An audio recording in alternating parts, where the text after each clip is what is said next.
Assalamualaikum warahmatullahi wabarakatuh. Halo semuanya, perkenalkan nama saya Ikhfani Hakikatuzania. Bertemu lagi di materi ekonomi kelas 11 SMA. Kali ini kita akan membahas tentang materi permintaan dan penawaran uang. Nah, dalam materi permintaan dan penawaran uang ada beberapa subbab. Yang pertama yaitu ada pengertian dan faktor yang mempengaruhi permintaan uang. Yang kedua ada teori permintaan uang. Yang ketiga ada kurva permintaan uang. Yang keempat ada pengertian dan faktor yang mempengaruhi penawaran uang. Dan yang kelima ada kurva penawaran uang. Nah, dalam materi permintaan dan penawaran uang ada beberapa subbab. Yang pertama yaitu ada pengertian dan faktor yang mempengaruhi permintaan uang. Oke, langsung saja kita masuk ke materi yang pertama yaitu tentang permintaan uang.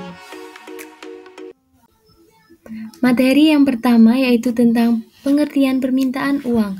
Permintaan uang atau biasanya disebut dengan demand of money merupakan sejumlah uang tertentu yang dibutuhkan masyarakat untuk melakukan transaksi dalam perdagangan atau tujuan tertentu.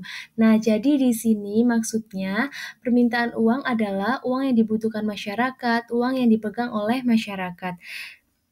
Permintaan uang datang dari 4 pihak, yaitu yang pertama ada pihak perseorangan atau konsumen, yang kedua ada pihak pengusaha atau produsen, yang ketiga ada pihak investor atau penanam modal, dan yang keempat ada pihak pemerintah. Nah, pihak pemerintah ini dapat bertindak sebagai produsen, konsumen, dan investor. Selanjutnya kita akan membahas tentang faktor yang mempengaruhi permintaan uang. Ada 4 faktor. Yang pertama yaitu keinginan memegang uang. Nah, adanya keinginan memegang uang atau motif memegang uang, baik motif transaksi, motif berjaga-jaga, dan motif spekulasi. Nah, yang kedua ada tingkat rendahnya suku bunga. Yang ketiga adanya investasi atau pengembangan usaha sehingga membutuhkan dana atau uang. Yang keempat ada ekspektasi. Nah, ekspektasi ini adalah perkiraan atau ramalan masa depan yang akan datang. Selanjutnya kita masuk ke materi yang ketiga yaitu teori permintaan uang. Teori permintaan uang menurut Keynes adalah fokus pada motif atau alasan seseorang memegang uang. Ada 3 motif. Yang pertama yaitu motif transaksi. Adalah uang digunakan untuk transaksi jual beli. Nah, misalnya kita membeli barang atau kebutuhan pokok di swalayan menggunakan uang cash. Di situ kan terjadi jual beli. Nah, alasan memegang uangnya adalah sebagai motif transaksi. Yang kedua ada motif berjaga-jaga. Uang digunakan untuk masa depan. Nah, berjaga-jaga di sini maksudnya adalah untuk persiapan menghadapi hal-hal yang tidak diinginkan atau tidak terduga. Yang ketiga ada motif spekulasi. Uang digunakan untuk mengukur kekayaan atau mendapatkan keuntungan. Contohnya, kita membeli emas saat harganya murah dan menjualnya saat harganya tinggi atau harganya naik. Nah, di sini kita kan mengharapkan adanya keuntungan dari emas yang kita beli. Oke, selanjutnya kita ke kurva permintaan uang. Ada 2 kurva di sini ya. Ada kurva transaksi dan berjaga-jaga, ada kurva spekulasi. Nah, ini ada gambarnya. Ini gambar kurva transaksi. Kita lihat keterangannya ya. Semakin tinggi pendapatan, makin besar permintaan uang. Nah, semakin tinggi pendapatan, semakin besar permintaan uangnya. Nah, yang kedua ada pada saat pendapatannya sebesar YA, nah pendapatannya sebesar YA, maka jumlah uang yang diperlukan untuk transaksi berjaga-jaga sebesar MA. Yang ketiga ada pada saat pendapatan nasionalnya sebesar YB, maka yang diperlukan sebesar MB. Yang kedua ada kurva spekulasi. Kita lihat keterangannya ya.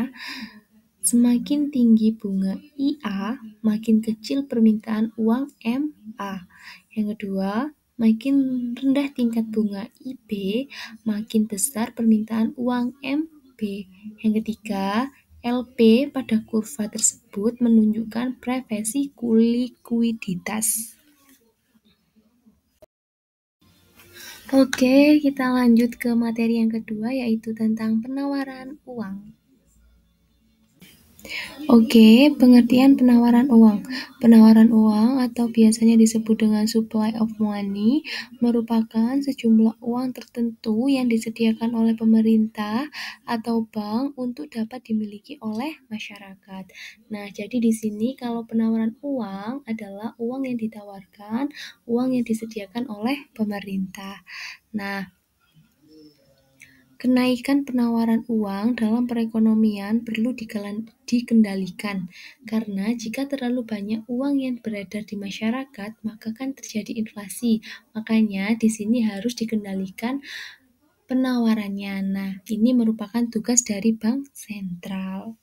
Oke, langsung saja kita ke materi selanjutnya, yaitu tentang faktor yang mempengaruhi penawaran uang. Ada beberapa faktor. Yang pertama yaitu tingkat pendapatan real, yang kedua ada kebutuhan pemerintah, yang ketiga ada tingkat suku bunga, dan keempat ada selera masyarakat, dan yang terakhir ada tingkat harga yang berlaku di pasar.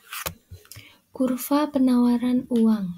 Nah, ini adalah gambar kurva penawaran uang. Kita lihat keterangannya ya. Pada saat tingkat suku bunga R0 penawaran uang pada bank umum adalah MO, dan ketika suku bunga naik menjadi R1, maka jumlah penawaran uang di bank menjadi M1. Nah, semakin tinggi tingkat bunga, maka semakin naik jumlah uang di bank. Jika kurvanya bergeser ke kanan, maka jumlah uangnya semakin banyak. Terima kasih yang telah menonton video ini. Semoga bisa bermanfaat untuk kalian yang membutuhkan. Wassalamualaikum warahmatullahi wabarakatuh.